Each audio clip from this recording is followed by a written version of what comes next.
So a few years back, I was singing the Staying Alive song while performing CPR on a random dummy during my lifeguarding lesson. You know, the song that goes, staying alive, ah, ah, ah. And during that moment of my off-key serenade, it sparked my interest to become a doctor. It would earn me a decent amount of money, it would impress my parents and my cousins who apparently all go to MIT and Harvard and Stanford, and it would be quite fun to connect the nodes between different diagnoses and treatments to help patients. However, as soon as COVID-19 hit, I was confined to my home, and my boredom constantly led me to think about what really drives me and how I can make meaningful impact on the problems that I care about. For inspiration, I've often looked outwards to many successful people by analyzing their patterns and trying to understand how they incited technological and scientific innovations. So in this talk, I want to go over 2 lessons that I've learned from exploring these patterns: how uncertainty hinders curiosity and innovation. So back to my initial analysis, I noticed that many people who fit this constraint of inciting innovation tend to be people whose ideas come from a source of uncertainty while they also have a thirst for exploration. Consider Steve Jobs. In his 2005 Stanford commencement speech, he states, "I decided to drop out and trust it would all be okay. It was pretty scary at first, but looking back, it was one of the best decisions that I've ever made." And through coupling his thirst for exploration of interesting avenues with the fact that he didn't know what life would end up for him, he ended up founding Apple. Now, as you know, this technology giant gives us the ability to seamlessly connect with anyone from around the world, as well as products that take technology bros in SF and let them punch the air. Like, I genuinely can't believe that these people think that they're fighting non-existent dinosaurs and feeding them.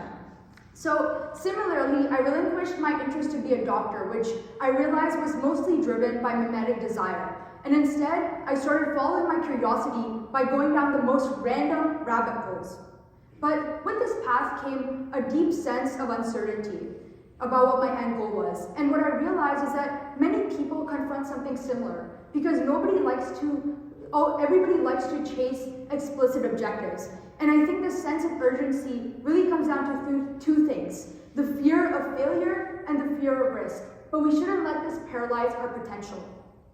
Elon Musk, for instance, is someone who embodies this mentality through his risky bet on Tesla. It was initially widely assumed that no one would be able to outcompete the head honchos of the automotive industry, so nobody tried to enter the electric vehicle market. But Elon Musk took this as a challenge and instead forged his own market segment. Now, Elon Musk is leading this market. And inspired by these technological and scientific pursuit stories, my journey became catalyzed by me going deeper into unfamiliar territories. And my curiosity was specifically piqued by AI, the technology behind the Pope wearing Balenciaga coats to solving protein folding and other scientific complex challenges. I was originally intimidated to enter the field because of the perceived complexity of the architectures used. But as I learned more, I realized that I love AI. You can probably tell by looking at this slide. But I spent so many nights reading research papers, writing code from scratch, and trying to make more accurate diagnosis systems for brain tumors and MRI scans. And before long, I was building novel architectures, working with the top researchers at institutions in our country, winning awards, and meeting so many AI researchers that I have looked up to. And though predictability was initially my comfort zone, what I realized is that many profound breakthroughs come from paths that are less traveled. And by de-incentivizing exploratory curiosity and optimizing for tangible results, we often tend to overlook the value of just venturing into the unknown, and this stifles innovation.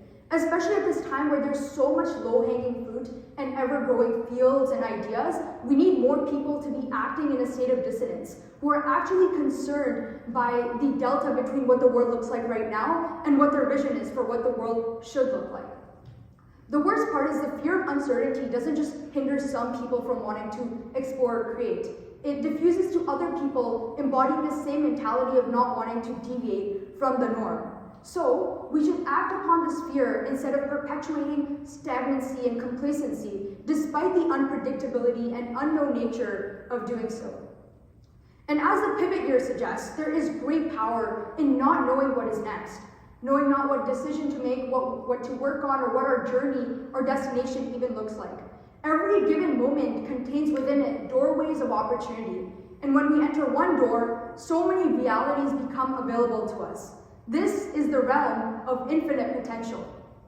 So we've talked a bit about the fear of uncertainty hindering curiosity, but I also want to tie this into the phenomenon that many ideas that threaten the prevailing social norm tend to get put down because of the uncertainty of change. The legend of the flexible glass and Tiberius Caesar serves as an example of how our fear of the new and unknown can quash innovation even before it has the chance to benefit society. So back in the day, the inventor of flexible glass went up to Tiberius Caesar with this drinking bowl, and it was made out of the durable material of flexible glass. This inventor was executed. Why? Because Tiberius feared that it would outcompete the value of gold and silver, which it obviously wouldn't, but it just goes to show how many innovations have been hindered by the hesitancy. And we can see that permeate through time because now we're taking technologies like AI and we're reluctant to implement them despite their potential. Take a look at our education system that banned ChatGPT in school, making the system even more archaic than it already is. This is quite similar to math teachers' protests against calculators in 1998, or English teachers' initial opinions on spell check.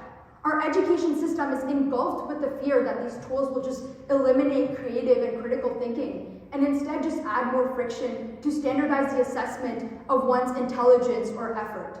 But these tools in reality are massive assets to help someone explore their curiosity instead of just going down a conventional path. It enables them to escape the incorrect approach of our brains being used as buckets of just wanting pre-filled knowledge. And on top of that, these tools aren't going anywhere. So instead of shying away and steering away from it, we should be learning how to adapt from them instead.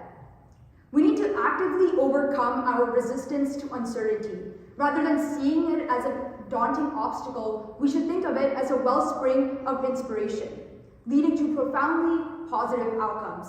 Let's embrace the unknown and surprise ourselves, because the future is waiting to be discovered. Thank you.